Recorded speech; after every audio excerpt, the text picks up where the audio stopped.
Welcome to Enlightened Abroad, the podcast, with Derek Stroud.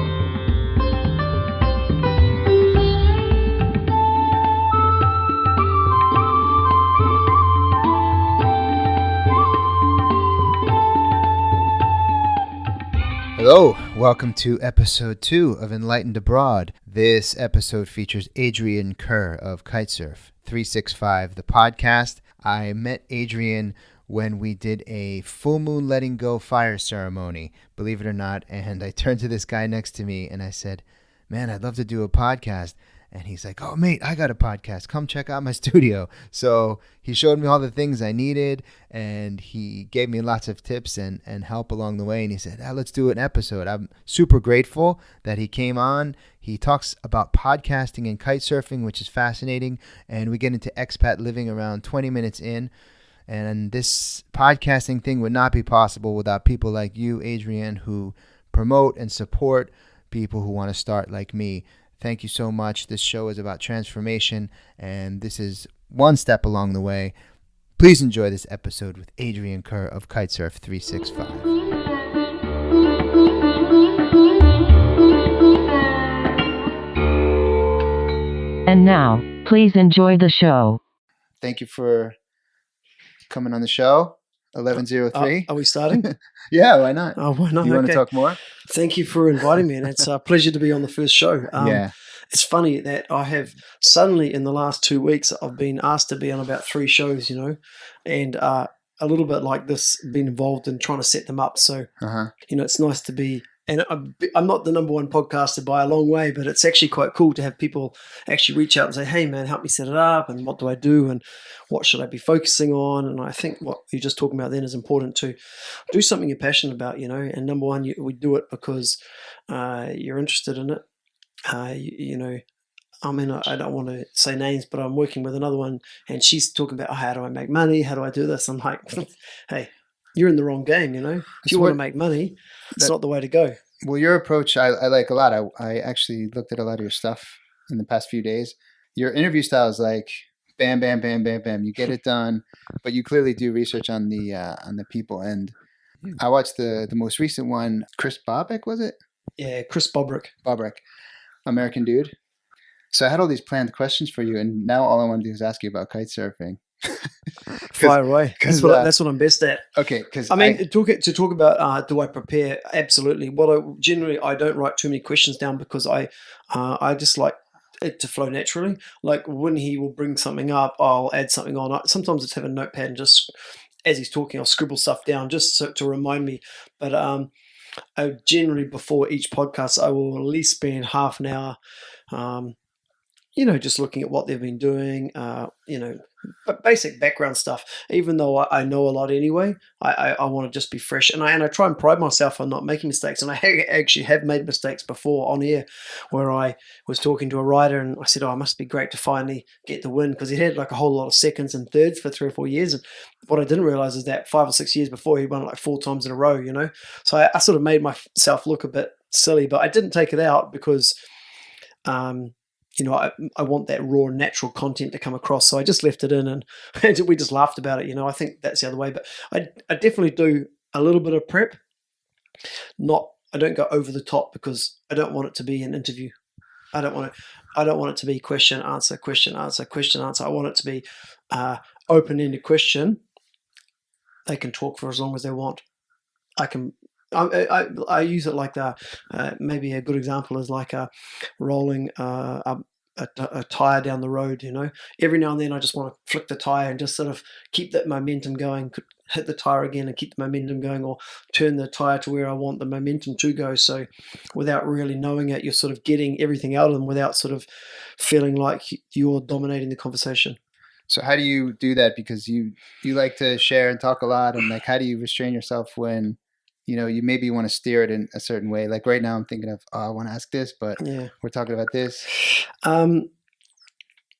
Again, so basically what I do is I open up with a certain question, which I know which will lead to this, which will lead to that, So I generally do, I do have an opening sort of, let's say, question that will hopefully get them going. And sometimes it doesn't work, and then I rely on my research to pick up the pieces, but in a good situation, you should basically be able to number one, ask a question, and they can roll with it. A good question for most people is, especially in kitesurfing, is, hey, how did you get into kitesurfing? Because kitesurfing is still a fairly unusual sport. I mean, windsurfing, a lot more people have seen windsurfing than actually seen kitesurfing, even though kitesurfing is probably a lot bigger now. So yeah, I want to ask you a lot about that, actually. Yeah, so that's a really good question to get people talking about their background. Can I give you the first question I wanted to ask you? Yeah, sure. Which I didn't do. Shoot away. All right, you ready? Tell me if it's good. What is Nitro City? Nitro City is a place in Panama which is owned by, I believe, Travis Pastrana, who's a famous motocross rider and daredevil and stunt rider. And it was basically a hotel that was set up for extreme athletes to go around and just terrorize, really. As Chris said, he mentioned that I think it's closed. But if you put Nitro City into YouTube, you'll see they've got a dirt bike track, they've got wakeboarding, they've got kite surfing in the pool, they've got parachuting, they've got everything. So it's really it's a hotel for extreme sports. That's great. I didn't know if it was like a party spot or... Yeah, I mean, it's crazy. I mean, the guys are extreme sports all day and parties all night. I mean, that's what Nitro City, I guess, always wanted to be. Whether it's closed or not, I don't know. I mean, Chris Bobryk mentioned that it's closed, so hopefully it's not closed forever, because it was a crazy idea, but maybe not a sustainable idea. Do you have you been there? No. Man, I haven't kite surfed in North America at all. It's kite surfing is what made kite surfing great. Is it's a lot easier to travel than windsurfing. So a lot of guys do travel, but mainly most of my kite surfing for high wind kiteboard riding, which is the best. I normally go to Oman, to Masirah, because I can drive there from here, and it's good conditions, and it's still not overpopulated. I don't think Panama is a high wind area. It's more sort of windy, but not sort of extreme wind. So is it like kite surfing, like you go pro? Is there pro and amateur in other sports, or is it kind of blended? And is it a new sport, or? Yeah, I mean, it's been around for 20 plus years now. I guess there's two ways you can look at kite surfing. To be a pro, I guess there's 3 or 4 ways. Number one, you can go out and win tournaments, which is the general way pros survive in most sports, whether it's golf or tennis. You can be a sponsored rider, where a brand is sponsoring you to show off their kites and go around and ride at these exotic locations, do sort of media, YouTube, sort of Instagram type stuff where you're promoting the brand that people can see. So creating content is a way, creating content like I do on YouTube, on podcasts is a way, or you can be a distributor of a brand. Let's say you've got the distribution to say F1 kites or something, and you're selling F1 kites, and you're running and you're doing kite coaching. So then you would say you're a professional rider. A guy's making a lot of money? Definitely not. It's not like surfing, 100%. I mean, but although surfing's been around 100 years, there's still not the money in kite surfing. And they've had quite a few problems with the world tours over the years, and conflicting world tours as well, So there's been many power struggles, and I think we are finally seeing a change, which hopefully will bring the sponsorship dollar in. So were you ever a pro, or? No. How did you get into it? I got into it through an ex-girlfriend, actually. She was a kite surfer. She was going out kiting. I was sitting on the beach, and then I was like, hey, this kind of sucks. So I ended up learning and sort of progressing, and, we ended up breaking up, and I just kept on sticking with it and just continued. And I was working, I had a job which basically only worked from like 7 in the morning to 11. So I had lots of time to kite surf, and I was kite surfing a lot, like every day, 3-4 hours, every single day, every day. So I sort of progressed quite quickly through, and then just sort of started, traveling as much as possible, and just my whole life became kite surfing. Before then I was playing a lot of rugby, but I sort of wish now in hindsight that I got involved in kite surfing earlier, because kite surfing is a lot easier on the body than rugby. I'm sort of struggling a little bit with that now moving forward. Rugby's affecting my knees and my shoulders, and I don't regret playing rugby, but I used to think rugby was the best thing I ever did, and in hindsight, it's not worth the aftermath, if that makes sense. Yeah. So you're 44, right? Yeah, 44 years young. Yeah, no, man. Things start to break down. for me too. So, but I don't know if it is it really safe on the body, because all these pictures I see, those dudes are pretty high up in the air, man. Yeah, I mean, That's crazy. Yeah, I mean, that sort of style is called big air, and it's sort of making a big comeback. I mean, the bottom line is that, let's say you and I went to the beach and we watched a rider go past a world champion rider, and he did, unhooked handle pass or something like that. It's very technical. But then if you see a guy go past and he just boosts 10 meters in the air, everyone's like looking at that guy, looking at, wow, how high is that guy in the air? Where really it's pretty easy compared to what the technical guy's doing. So that's actually one of the sort of semi-downfalls of the sport, is that at the freestyle level, it's so technical that it's not the layman or the non-kite surfer can't really appreciate how hard that is. Where big air riding, I mean, anyone can see, you, me, your grandma can stand on the beach and see a guy going 15, 20, 30 meters, they're going up in the air now, and just think, wow, that's incredible. So big air is making a rise or a comeback, especially in the last 3 or 4 years. And they've brought out this thing called the Woo, which is a device you put to your board and it measures how high you go. And that's sort of created like a community of people who are trying to push themselves high, and you can get one with your mates, and all your mates can get them, and you can sort of have your own little group to see who's the king of the air in your own beach as well. So that's kind of cool as well. So the King of the Air competition, is that who can go the highest? Or no, don't get me started. Okay, the King of the Air is a competition that's held in Cape Town every year. And it is our premier event in kitesurfing, but the judging on King of the Air, I think, is a lot to be desired. I mean, I just did a podcast about this in my community, and it's very mixed emotions on that, because some people believe that the judging is wrong. Some people think the judging is okay. There's a lot of problems with it because it's not clear. It's not transparent enough for the riders to really know what they're looking for. And I think it opens the door up for a little bit of favoritism, but again, that's something that they need to realize within themselves and make an adjustment to as well. It's cool. I can see why you're into it. It's have you always been into extreme sports like that, or just rugby? Look, I mean, all my life I grew up, I climbed trees, I dug holes, I jumped off stuff, I did anything, I was very active, very sporty, drove my parents crazy, played rugby, was involved in kayaking and stuff like that. So I did everything. I play football with the boys at school because I enjoyed just getting out running around, So, but yeah, I jumped off anything that was into water. I've always had if I think back, I've always had an infatuation with the water. When I was a kid, I thought I wanted to sail around the world, and I've always been involved with the water. And it's kind of funny that it's taken me so long to really fall in love. Okay, I surfed and I dived and I sailed, but it wasn't until I got kite surfing that I really put my life into being a kite surfer and to say, oh, I'm a kite surfer, I mean, there's lots of guys who say they're kite surfers, but when it's windy, there's an excuse not to go. I mean, if it's windy and I'm going out for brunch, I don't go to brunch. If it's windy, I don't do anything. I go kite surfing. Gotcha. Nice. And so when you were starting the podcast, was it clearly like, I want to do a kite surfing podcast, or did you try a couple of things and then get into that? I mean, I had another podcast before with another guy, and it was called The Brew.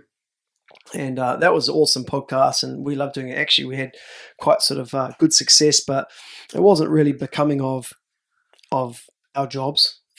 So why is that? Well, I mean, I just think that people, students, and being teachers, students don't want to hear their teachers drinking on the air and causing a problem. So we stopped that, and we get some problems with work anyway. And I didn't do a podcast for some time, and it wasn't until I was traveling and going, and normally kite surfing is a lot of drinking at night, and I was sitting and at these bars, and there's always good stories, and people are telling great stories, and people are sort of reminiscing about the times and where we've been and what we've done and where it was on. I thought, hey, I should start recording these, So of course at the time I didn't have my recording gear with me because I had all the setup already. That I just started. I knew I wanted to be kite surfing. I didn't know how it was going to go, but I knew I had contacts, and it just sort of built from that, and just slowly got. It's slowly, like I think the first week I recorded 2, And then I released it just on the New Year period, around the New Year's. And both those guys both promoted the podcast with their networks. And I was like, I got all these great downloads. I was like, man, this is so easy, Yeah. I'm going to smash it again. I expected from what I had with the other one, I expected to do good downloads. And then so the next guest wasn't so good, and it just sort of petered off, and I was sort of struggling again. And, I just really was consistent in approaching people, and I just emailed every single person I knew in the industry, reached out to them on Facebook and Instagram and emails and WhatsApp them till I built up the content. And after a while, now I can just email them or WhatsApp them, and they're, yeah, cool, I'll come on, so. There was a quote on your website about something about don't let the fear stop you, or the fear of failure stop you, something like that. Yeah. And that sounds like kind of what you went through. And yeah, that quote was by a guy called Richman, right, who's very famous, probably one of the most famous and probably most recognizable kite surfers in the game at the moment. Surprisingly, he's only like 26 years old. He seems like he's been around for so long, but I mean, he's a crazy Hawaiian big wave rider, King of the Air winner, former King of the Air winner, and he's just a guy who's pushing the extremes. He originally broke the record for the highest toe up, and I mean, he's pushing the extremes in all front. And what he said is, don't let the fear of failure ever stop you. Go after what you want. And I just put it up on my website because I thought I've heard so many good quotes, but I just thought it was a good quote. If people do come to my landing page, it's actually quite a good thing, and it really does set up what kite surfing is all about, because a lot of people, when they get into it, they are scared, they are nervous of the kite, and the first time you feel the kite, a lot of people freak out. I think probably out of every 10 people, maybe only 4 go on and become kite surfers. I'm guessing that. I'm thinking it's not a high number. 40% maybe stick on, and 60% probably quit. If there's someone now who wants to get into it, but they've never done it before, you recommend that, even if they haven't surfed or anything? And is there a place you can go, like, recommend around here?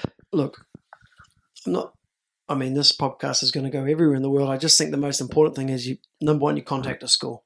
You have to contact a school that's ICAO qualified or recognized by some type of federation. You can't teach yourself.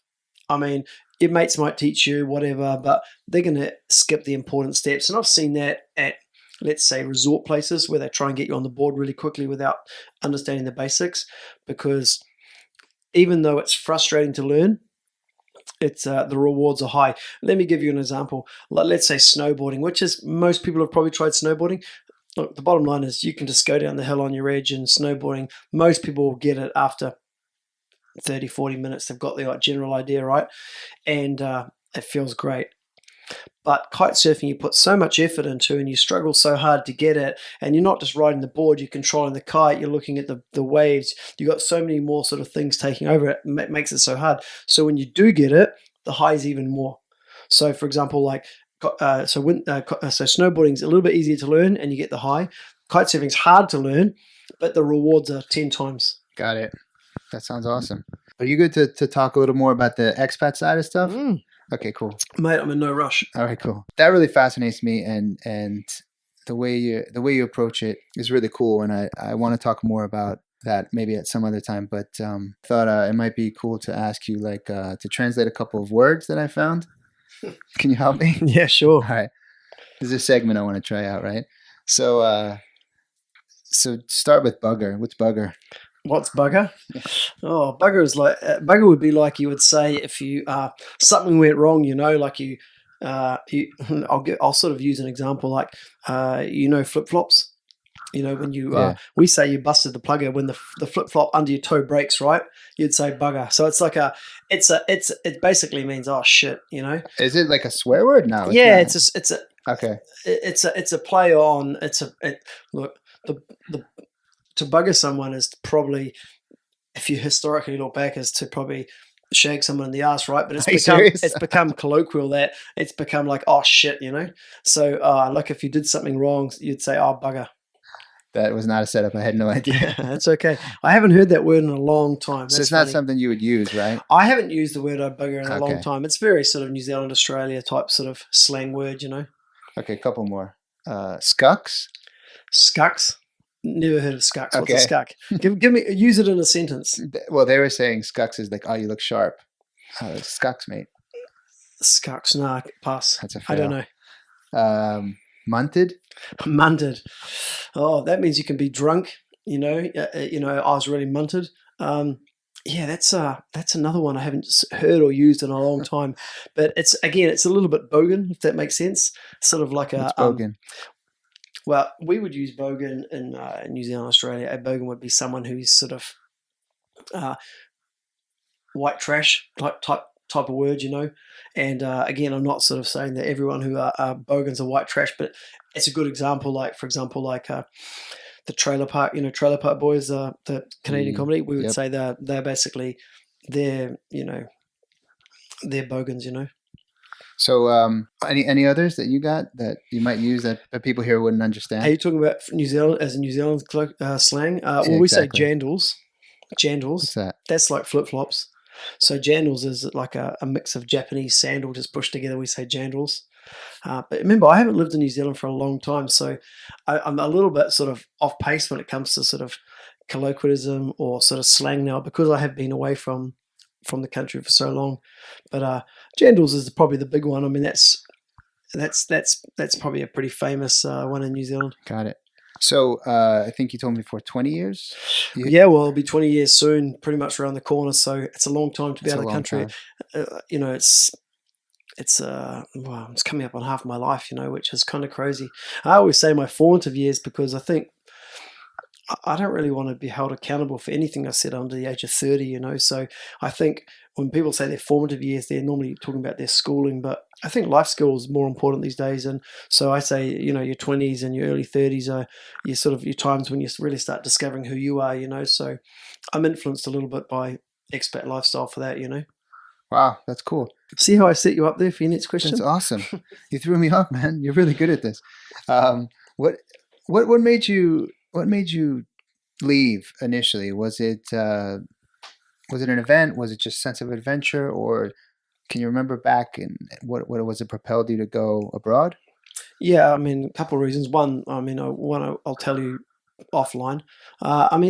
Secondly, it's quite big in New Zealand to do what's called an OE, or overseas experience, because, and in Australia as well, it's big because we are so geographically far away from the rest of the world. It's not like in the US you can drive to Mexico, Canada, across all the states and see so many different things. New Zealand is an isolated island, down under really. So a lot of Kiwis go over. And for a long time, it was called the brain drain because a lot of them went and they didn't come back. And when I finished uni, I was working at a athlete development place in Auckland at the university. We had basketballs and rugby guys come in, and a friend of mine said, "Hey man, my friend's opening a gym in Dubai. Do you want to go across?" So I was like, "Yeah, let's go." And like anyone, I said, "I'll go for a year or two," and you just don't come back, So I went over there and we started working, and it was the first freestanding gym in Dubai at the time. And what we did is we just really, myself and a guy called Greg Boucher and his wife Rania and a few others, people who were there, and we just really started getting sort of freestanding gyms going, and then long story that just led into we started a fitness company, and it sort of went from there, What do you mean by freestanding? Well, at the time most gyms were in hotels. They were within hotels. It wasn't this was way before Fitness First or anything like that. This was just a freestanding gym called Fitness Planet. So it was in a mall, and sort of pretty centrally located for the time in Satwa. Again, this probably means nothing to some listeners, but No. It's a sort of centrally located area of Dubai, and Dubai was very sort of different back then. It wasn't the high profile sort of high flying city of the time. It was a city in its infancy, really. I mean, it's hardly looked anything like it did now. So it was sort of 6 years before Dubai really became Dubai.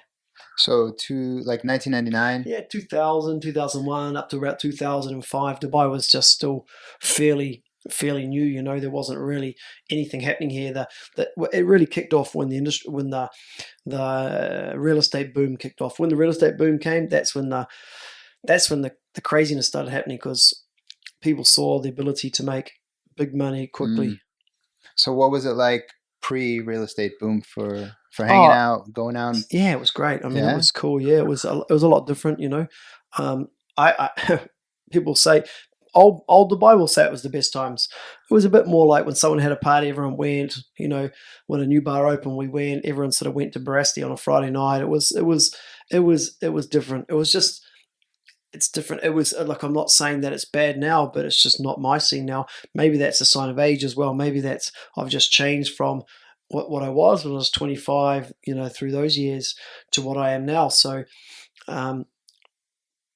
maybe that's my age. But personally, when I look back, when I go to Dubai or hang around Dubai, it's different. There's a different feel now. Yeah, it must be. And what is your feeling now about home or family, friends and stuff? Do you ever have a thing like, hey, I eventually want to go back there and settle, or Dubai for life, or somewhere else? I mean, how do you feel now? Yeah, I don't think anyone can be in Dubai for life. I think that there's a limit of Dubai for you because of visas. Because what Dubai's done well, or I should say, what the UAE's done well, is they haven't given up their citizenship. So it doesn't matter how many years you live here or contribute to the economy or do anything, they will not give you a passport or life residency. So at some stage, everyone will leave. Unfortunately, I'm probably in a position where. When I left, New Zealand boomed and went through a lot of changes, and I probably missed the boat when it comes to the economy there. I probably I've had huge ups and downs here, economic ups and downs in this country as well. You know, I've had the highs and lows and lost everything and been broke and had everything. So, definitely I've missed the boat in New Zealand. And although as much as I love New Zealand, I don't think I can afford to be there or live there again, which is kind of sad because that's one thing that I guess living abroad gives you, is that when you're exposed to so many cultures here, that is quite addictive to have people from so many different walks of life surrounding you, because you are surrounded by so many different things. That is nice. And to have friends from all these different countries, it's quite rare to have a bunch of friends who are only New Zealanders, I mean, close friends I have New Zealanders, only a couple now, Yeah. So I do enjoy that expat lifestyle, but I will probably move to Asia. Really? I think Asia's probably. Also, I've lived in such a stable climate for so long. I don't want to go back to four seasons. Yeah. I want to go somewhere where it's stable. Definitely not as hot. I don't want to be in the heat as much. Yeah, I'd rather be somewhere that's like Thailand. I think is probably. Is definitely on the cards. Have you been to Thailand? Yeah, I have a place there already. So Thailand in Hawaiian, which is also a kite surfing spot. So it's sort of quite strategically placed. It's about 2.5 hours south of Bangkok on the way down to Koh Tao. That's that way. So you have a place? Are you renting it out then, or? It's rented at the moment, but I don't like to rent it. Yeah. Because renting causes problems. I found, because I like to keep it empty because it's so cheap and the running costs are so low. It's easy for me to keep it empty. Although renting is great, renting causes problems. Things get broken. This needs repaired. I've got to organize this, got to organize that. And I'm at that stage in my life where I like simplicity, I think probably when I was younger, I liked to have so many things on my plate. Now, as I've got older, I've realized that this stuff's a waste of time. I don't want to waste my time with anything else than just living life, enjoying kiting if I can. So I like to keep it empty. I like to just be able to turn up when I want to go and it's there, I send the cleaner in the day before to clean up the bird shit off the balcony and I'm there. Can we do podcast part 2 in Thailand? Mate, anytime. Yes. It's a little bit bigger than this place. Oh, nice. Do you can you give some advice on like managing money and stuff? One of the goals I have is actually to purchase a place. You said you had like ups and downs, broke and rich, or what you said, and what like pitfalls can I avoid, or new expats maybe who they get this money, and what can we avoid? What can we do? Look, this is purely from Dubai experience. Look, I always say the easiest thing to get in Dubai is a sunburn and a credit card, and the second easiest is a loan. I mean, as soon as you get a phone, somehow guys are calling you trying to give you loans, and most people I know here get into financial debt because of the allure of living that lifestyle, living beyond your means. A lot of people it's the first time they've left home, because most people arriving in Dubai have come out of economic times after the crash where they probably lived at home and went through university and are in a situation where they didn't actually have a lot of money. They come out here, they're earning more money than they have, living by themselves away from their parents and, let's say, the solidarity in their lives, like a solid base, and they get given all this money and people go crazy. I think you'd be very surprised how many people have no savings here. I mean, you've probably seen those memes going around when they cut up their salary. It's like 60% for brunches, 40% for rent, and there's no money, Yeah. I mean, everybody here is in debt or owes to something because credit cards are easy.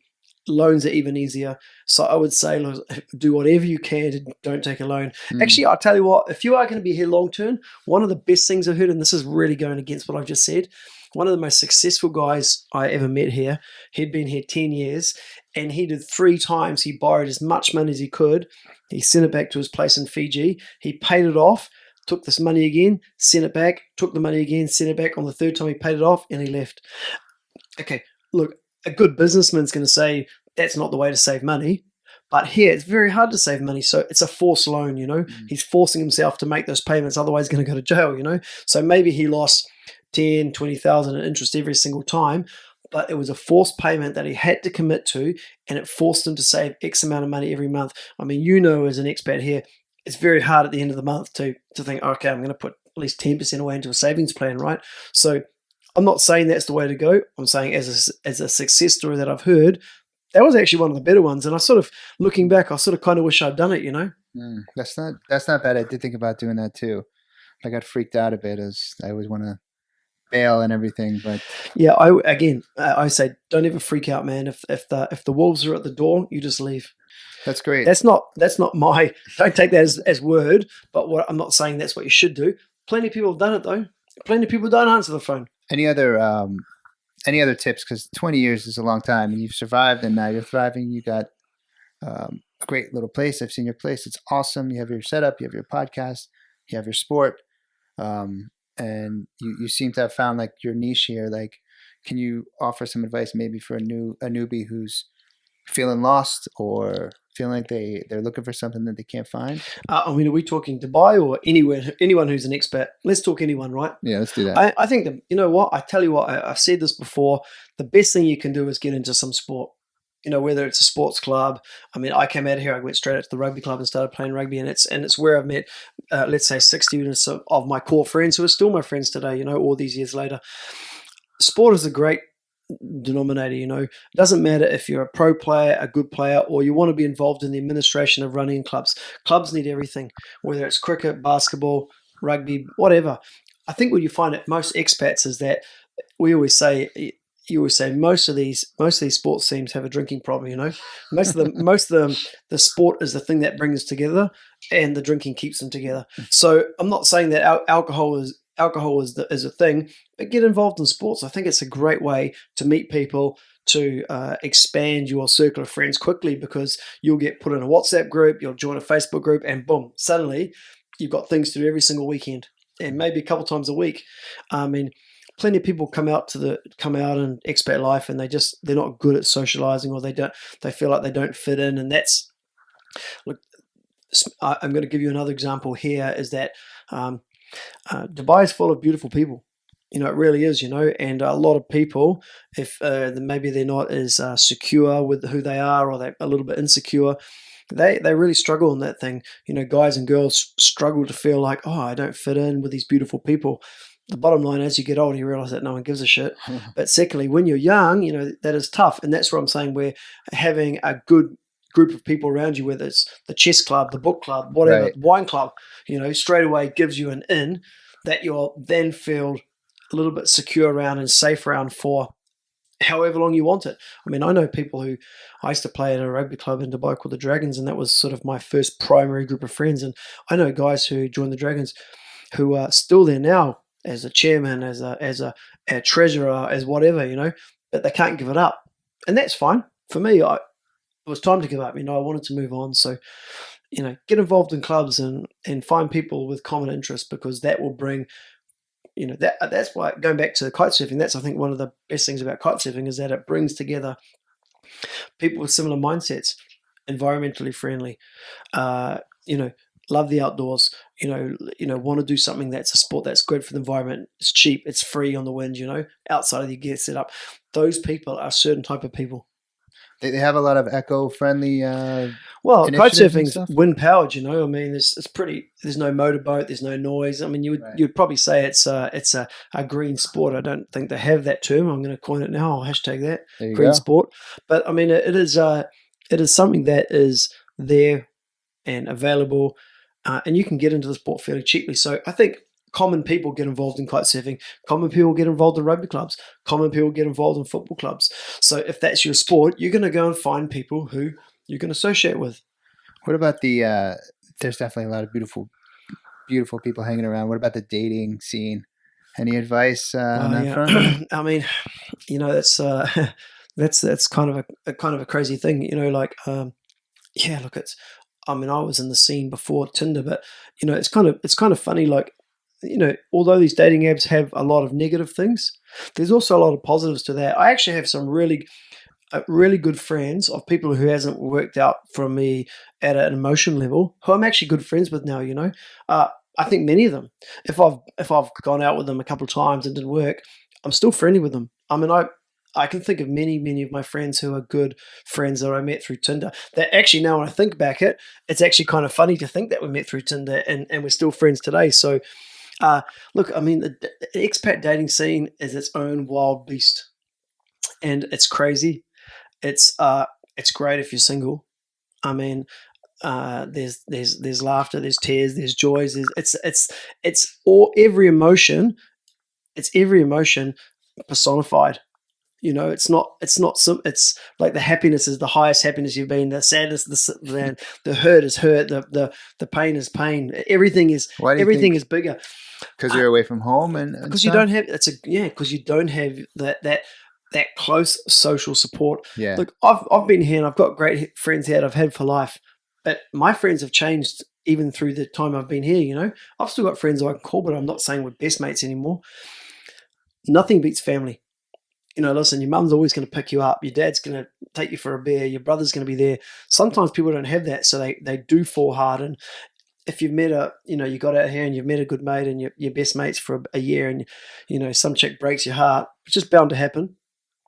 He can be there, but he doesn't really know. He doesn't know you 100%. Yeah. Because you're still in that. I'm not saying expat friendships aren't deep friendships, but, if you think back to some of your schoolmates, right? You think back to I've got friends who I went to school with, and those guys know every single part of my life. So I think those are heightened. Listen, don't get me wrong. The dating scene's awesome. It can be awesome. It can be great. Yeah, but there's a bit of what you're saying. That I connected with was it's almost like you're not really accountable because you don't have that base at home. So and everyone's transient, and so it can be. It's funny, the transient thing. I've heard that transient thing thrown around so many times. Dubai's less transient by the year. It's true. Less and less transient. In the early days, it was 1, 2, 3 years leave. Now, man, I know plenty of guys in this village who've been here longer than me, I don't think the transient is such a big thing here. It might be in places like Hong Kong, Singapore, where guys are coming out doing sort of business stuff. New York City is probably another place that's fairly transient at times, just through stress of life. But yeah, dating scene's a tough one, man, because you'll either love it or you'll hate it. I mean, listen, I'm gonna put myself out there. I think guys love it and girls hate it. Yeah, I think so. Because for a guy, it's like being in the cookie shop, right? You can probably you are having the ability to meet a lot of people, where in general, historically and emotionally, girls are generally looking to settle, and guys are looking for, hey, I'm just looking for a good time at the moment, especially if you've come out here. A lot of people may have broken up with someone or broken marriage or and like, man, I'm going to go to Dubai, So you do get that, definitely. Yeah, and I that's why I asked you in the beginning, why you left as well, because a lot of people do either, come abroad to search for something or maybe even run away from something. And oftentimes, you don't know. So how are we doing? We're pretty good at about 40 minutes. Yeah, mate, funny you say that. I always used to say everyone in Dubai is running from something. everyone here is running from something. Whether it's relationships, bad investments, the lies you've told before, or whatever. Everybody is running from something, and that's just my assumption of what's going on. But it definitely does seem like that. There's this town, and I'm sure it's the same in Hong Kong. I mean, if you think about it, if you look at sort of this model. Hong Kong was the original model. Singapore was the next model. Dubai is the next model. Qatar is the one after us. We are going round. That each new place is going to have its boom, and you're probably these trends were the same in all three of those places. And it will continue because history repeats itself, and so does humanity. And as we, I think we're suckers for punishment. I think humans are suckers for punishment, right? I mean, the bottom line is. Our wants and desires have never changed. It's just how we've gone about it. Wow, that's nice. Have you ever lived in any other place? It's only been Dubai. Yeah, I've only lived here. I mean, I've traveled everywhere, but Thailand I've lived for 3, 4, 5 months at a time, but not really. I wouldn't say that's living. I'd just say extended. I've been in Thailand for like 4 months. Is the longest time I've done. So a few more, then I think we're good to wrap it up. As long as you want, bro. Yeah, I just keep on going. You just keep pitching them up. I just keep knocking them out of the park. You do like the real quick podcast though. You're like 15 to 30. Yeah, right? But that's different, man. It's because I'm speaking about a select subject. Here we're speaking about so many different things. There's no right or wrong. Right. We're talking about life and all sorts of stuff where I'm talking about one thing. It's just I have done long ones. I've done like 40 minutes, but that's pretty rare. Yeah. You see all my questions here, right? These are not just for you. How many did we get through? No, these were my questions that I Why don't you pitch me up one? I'll see what you say. So I think how do you find meaning out here? We've answered that for sure. Definitely you said sports. How about this one? What does enlightenment mean to you? Oh, that's a good one. Suddenly I choked. What does enlightenment mean? You know what? Someone asked me the other day about how is doing yoga change you as a person, and I'm going to give you the answer that I gave there because I didn't think about it, but it probably in hindsight it's probably pretty good. I said, you know what? Yoga didn't change who I was. I always thought I was a good person. What yoga made me do was it made me more aware of my actions on the environment, and that when I say the environment I mean people and the planet, really everything that's outside of me, so not just yoga, but I would say enlightenment makes you more aware of your impact on the people, the environment, and the things that are surrounding you. When did you start doing yoga? I think years ago I did it because I like this yoga chick. Yeah. But more seriously in the last 3 or 4 years, I mean, I don't do it as much anymore because it just depends on the availability. But at least I do at least 1 to 2 times a week. But I think before I was doing 5, 6 times a week. It's so good for your body if you're doing other sports to stretch, you know, and sort of release those muscles and stuff. But yeah, so I think to answer your question, I think it makes you, enlightenment is being more aware of your impact on society and the environment. Nice. There you go. And you said you don't meditate, right? I do meditate, but I wouldn't say I'm a classical meditator. I do like sound healing, things like that. Yeah. You see the ball I got there? Yeah, nice, very good. I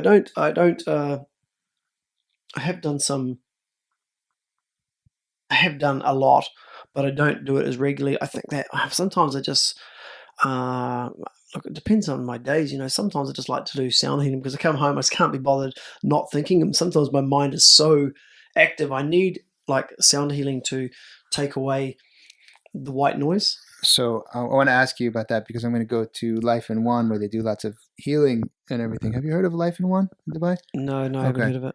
But someone who's listening and saying, what is sound healing? Can you describe it or what it, and maybe what it does for you? Yeah, actually, look, again, I'm no expert on this. I can tell you, I mean, the best thing for you is for me to tell you how I feel with it, a good example is if you put water into a wine cup and you used to run your finger around the wine cup and you can see the wine cup would whine and you could see the vibrations on the water. And I think it's based on the principle that as being, more than 70% water, when they play these copper metal balls around you, they vibrate, and that causes the vibration through your body. So I find for me, it makes me quite like to have lucid dreams. Even I know the next strike or bong or clang or whack of the ball is coming. It gives me like an electric shock through my body every time. Like it's like I get a surprise when I hear it. Even though I know it's coming. I have done with a big gong where they beat the gong over you. And you can just feel the vibration run straight through. And that's actually funny you say that, because when I have done some big ones, like 1 hour treatments, if someone said, "How do you feel?" people say, "Oh, I feel enlightened." It's because your whole body is tingling, everything is tingling, and it sort of feels invasive to be around phones again and stuff like that. I mean, I like that because it's easy. It's an easy way to get a meditative state, because you are lying on your back, number one. You're not sitting cross-legged. Right. It's passive too. It's passive. It's easy. Someone's leading you, so it's not like... Look, I can use the example. It's a shavasana of yoga. It's the easiest pose. You're lying on your back and someone's putting you and relaxing you down to a meditative state. That's why I like that. I've done some like 21-day like chanting ones, which is quite funny. I did the Diva Pramal 21-day chanting thing. Did you do that here? Yeah, I just did it in my home, just off Spotify. Right. Just follow it. You feel like an idiot, but it's kind of amusing. But it was good. It was good. I mean, I sort of didn't look forward to it every night, but it was only 13 to 14 minutes. So I found that it was enough for me to commit to, even though I was sort of like, if someone said, "Let's not do it tonight," I was okay. You listen to Joe Rogan, right? Yeah, sure. So he talks about that all the time. The meditation, the tanks. He uses a flotation tank. Right. And he's a big believer in the flotation tank. And they actually have float tanks in Dubai, and I've been meaning to go where a float tank is. They're here in Dubai? Yeah, they're in Dubai. Oh, yeah. Man, so what a float tank primarily does is it takes away all your senses. So it's pitch black. The water is so full of salt that you float, and the water's increased to your perfect body temperature, so you can't feel the water. So, and again, I'm sure it takes some. I'm speaking from no experience here. I'm sure it takes some practice to get good at it. But once your senses are fully turned off, there's no smell, there's no hearing, there's no sight, there's no noise, there's no touch. Your mind can explode, and it actually allows you to open up your mental capacity to think and analyze more. And people who go into float tanks say, "Wow, it's incredible." I don't know how I'd handle it. I might go crazy. A lot of people find it claustrophobic. A lot of people will just sort of count the minutes down, And I hear some you can put music on, but I think that defeats the purpose. But I do think it's something you probably, after listening to Joe talk about, I think it's something that you probably need to work on. Yeah. It's like, hey, I want to be a marathon runner. You don't run a marathon. You got to start out with a 3K, and then and burn your way up to it. So I think that the float tanks are probably a super good tool, but it's something that you'd have to work on. Let's go. I've been wanting to go for a long time, man. I just can't. It's the usual story, man. Expat life means you're generally busy. Because there's no mowing lawns and painting picket fences. You fill it up with brunches and pub crawls and podcasts. And podcasts, yeah. Yeah, that's cool. I've been into the meditation lately, and the more I think about enlightenment, the more I think about engaging with the world, which is why I wanted to do this podcast, because I don't think you can just it's one thing to do it by yourself on a mountaintop, but it's another thing when you have kids screaming around you, or you're a teacher and you're stressed, and that's where it really comes in. So I think those practices can be good. Is there anything else you use? No, I mean, not off the top of my head. What do I do to look? I think the most important thing is learn how to make time for yourself, because here it's so easy to, and I'm saying here as an expat life in general, it's so easy to feel like you have to do something every single weekend. Here, I'll give you an example, which is kind of like here when it's school holidays, people say, "Hey, where are you going for your holiday?" All the time. You expected that. If you say, "I think I'm going to hang around," You mean you're not going on an overseas holiday? I mean, you're actually a weirdo if you're not going to Bali, or I'm going to India, or I'm going to go to Paris or whatever. Every single person is doing a trip. I mean, one of the reasons why expat lifestyle is crazy. If I tell my friends back home, oh, last year I went to the Maldives and I went to the Seychelles and then I stopped over in Bali on the way home. You've done 5 overseas holidays. People are going to think, what's going on, But it's kind of it's expected here, right? So it's very hard to make time for yourself. And I think that's important. Just say, hey, I'm not going to do nothing tonight. I'm just going to chill out, relax, watch Friends reruns for the 15,000th time. Mate, we covered a lot of things today. Kitesurfing, podcasting, dating, Dubai, business ventures, being broke, back to kitesurfing, back to podcasting. Yeah, I think we're good, man. Cool. We'll have to catch up and on a beach sometime. Well, we're gonna go camping, right? Sure. Yep. Or Thailand. So it's Kitesurf365. Yeah, Kitesurf365 on Instagram and the Kitesurf365 podcast on Facebook. And I do a lot less talking on I do a lot less talking on that one. I do more listening, less talking. Cool, man.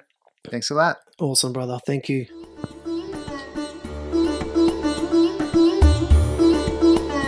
Thank you for listening to Enlightened Abroad. Have a great day wherever you are.